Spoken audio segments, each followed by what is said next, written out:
নমস্কাৰ বন্ধু বান্ধৱীসকল, মোৰ অন্য এটা ভিডিঅ'লৈ আপোনালোকক স্বাগতম জনাইছোঁ। প্ৰিয় বন্ধু বান্ধৱীসকল, আজি আপোনালোকলৈ লৈ আহিছোঁ বলিউড জগতত জড়িত অসমৰ কেইগৰাকীমান সুসন্তানৰ বিষয়ে, যিকেইজনে বলিউডত বহুত ভাল কাম কৰি আছে। পোনপ্ৰথমে নাম ল'বলৈ আহিছোঁ আদিল হুছেইনৰ। আদিল হুছেইনে কেইবাখনো হিন্দী ছবিত অভিনয় কৰিছে। তাৰ ভিতৰত Bell Bottom, Good News, Kabir Singh, Tiger দৰে আদি কেইবাখনো জনপ্ৰিয় ছবিত অভিনয় কৰি বাহ বুটলিবলৈ সক্ষম হৈছে। দ্বিতীয়তে নাম ল'বলৈ লৈছোঁ বেণ্ডেড কুইন নামৰ ছবিখনত দুৰ্দান্ত অভিনয় কৰা অভিনেত্ৰী হিমা বিশ্বাসৰ কথা। হিমা বিশ্বাসে এই ছবিখনৰ বাবে ফিল্মফেয়াৰ এৱাৰ্ড লাভ কৰিছিল। তেখেতে অভিনয় কৰা হিন্দী ছবিকেইখনমান হৈছে বিবাহ, হাফ গাৰ্লফ্ৰেণ্ড, খামোচি আদি। বলিউড জগতত ভাল কাম কৰি থকা আৰু এজন অসম সন্তান হৈছে দিগন্ত হাজৰিকা। তেখেতে মহেঞ্জো দাৰো নামৰ ছবিখনৰ জৰিয়তে বলিউডত খোজ পেলাইছিল। বলিউড জগতত দপদপাই থকা আৰু এগৰাকী অসম সন্তান হৈছে উৰ্মিলা মহন্ত। উৰ্মিলা মহন্তই কেইবাখনো হিন্দী, মালায়ালম, বেংগলী ছবিত আৰু ধাৰাবাহিকত অভিনয় কৰিছে। তাৰ ভিতৰত Manjhi the Mountain Man, Akira, Padman, Dial 100 আদিত সুন্দৰ অভিনয় কৰিছে। হিন্দী ধাৰাবাহিকত সুন্দৰ অভিনয় কৰি থকা আন এগৰাকী অভিনেত্ৰী হ'ল দেৱলীনা ভট্টাচাৰ্য। তেখেতে ষ্টাৰ প্লাছত সম্প্ৰচাৰিত ধাৰাবাহিক সাথ নিভানা সাথিয়াত গোপী বহু চৰিত্ৰটোত সুন্দৰ অভিনয় কৰিছে। ইয়াৰ উপৰিও তেখেতে বিগ বছ 13তো অংশগ্ৰহণ কৰিছিল।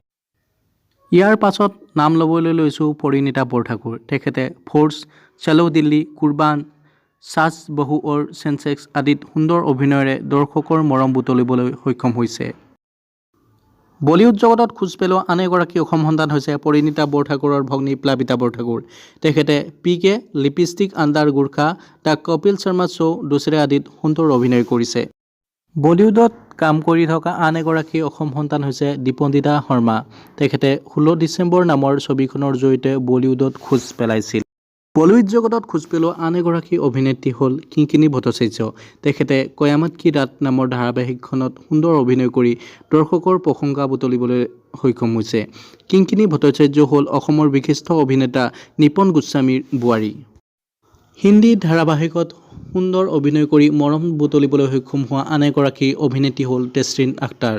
তেখেতে সাৱধান ইণ্ডিয়াত সুন্দৰ অভিনয় কৰিছিল। বলিউডত নতুনকৈ খোজ দিয়া আন এগৰাকী অভিনেত্ৰী হ'ল নৱাগতা সুৰভি দাস। সুৰভি দাসে নিমা ডেঞ্জনপা নামৰ ধাৰাবাহিকখনত সুন্দৰ অভিনয়েৰে বলিউড যাত্ৰা আৰম্ভ কৰিছে। এইসকল উপৰিও বহুত কেইগৰাকী অসম সন্তানে বলিউড জগতত বিভিন্ন ভাল কাম কৰি আছে। পৰৱৰ্তী পৰ্যায়ত সেইবোৰ প্ৰকাশ কৰিবলৈ যত্ন কৰিম। প্ৰিয় বন্ধু বান্ধৱীসকল, আজিলৈ ভিডিঅ'টো ইমানতে সমাপ্ত কৰোঁ। যদি আপোনালোকে মোৰ ভিডিঅ'বোৰ চাই ভাল পায় তেন্তে মোৰ ভিডিঅ'বোৰ লাইক, কমেণ্ট, শ্বেয়াৰ আৰু চেনেলটো ছাবস্ক্ৰাইব কৰি দিব। আপোনালোকৰ অলপমান মৰম আৰু আশীৰ্বাদে মোক আগবাঢ়ি যাবলৈ যথেষ্টখিনি উৎসাহ আৰু প্ৰেৰণা দিয়ে। ধন্যবাদ।